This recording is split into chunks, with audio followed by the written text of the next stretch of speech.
इतिहास में कुछ शासक ऐसे होते हैं जिनका नाम सुनते ही शक्ति, युद्ध और डर की तस्वीर उभर आती है। भारत के मध्यकालीन इतिहास में ऐसा ही एक नाम है, अलाउद्दीन खिलजी।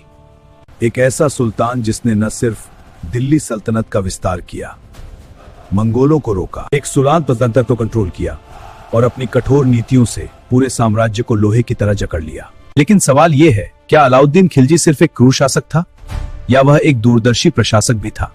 इस डॉक्यूमेंट्री में हम जानेंगे उसका बचपन, सत्ता तक पहुंचने की कहानी और आखिर में उसकी मौत। अलाउद्दीन खिलजी का जन्म 1266 ईस्वी के आसपास माना जाता है। उसका असली नाम था अली गुरशास्प। वह खिलजी वंश से था, जो मूल रूप से तुर्क अफगान जाति से संबंधित था। उसका चाचा था जलालुद्दीन फिरोज खिलजी, जो दिल्ली सल्तनत का सुल्तान बना।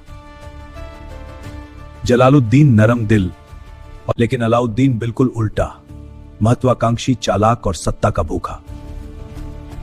अलाउद्दीन ने अपनी राजनीतिक यात्रा की एक सेना बाजू के हमला किया।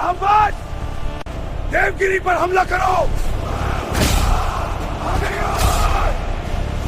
और वहां से अपार धन लूटा। यह लूट उसकी किस्मत बदलने वाली साबित हुई। जब वह दिल्ली लौटा और खुद में ही चाची की हत्या कर दी और खुद को सुल्तान घोषित कर दिया।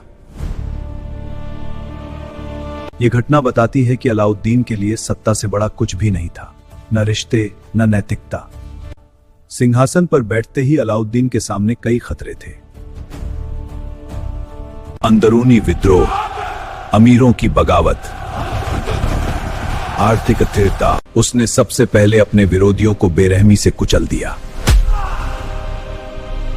कई सरदारों को फांसी दी गई, कुछ को अंधा कर दिया गया और कुछ को आजीवन कैद में डाल दिया गया। अलाउद्दीन खिलजी के समय मंगोल भारत पर बार बार हमला कर रहे थे, लेकिन अलाउद्दीन ने एक मजबूत स्थायी सेना बनाई। करीब 4 से 5 लाख सैनिक, नियमित वेतन, घोड़े और हथियार राज्य के नियंत्रण में। उसने मंगोलों को कई बार बुरी तरह हराया और उन दिल्ली के पास तक फटकने नहीं दिया।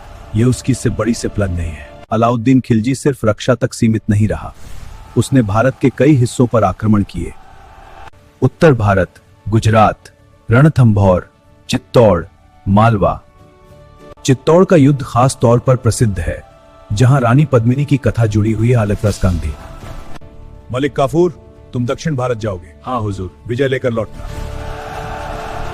मलिक काफूर ने देवगिरी, वारंगल, होयसल, मदुरै का नाम भी आए जैसे राज्यों को हराया और अपार धन दिल्ली लाया।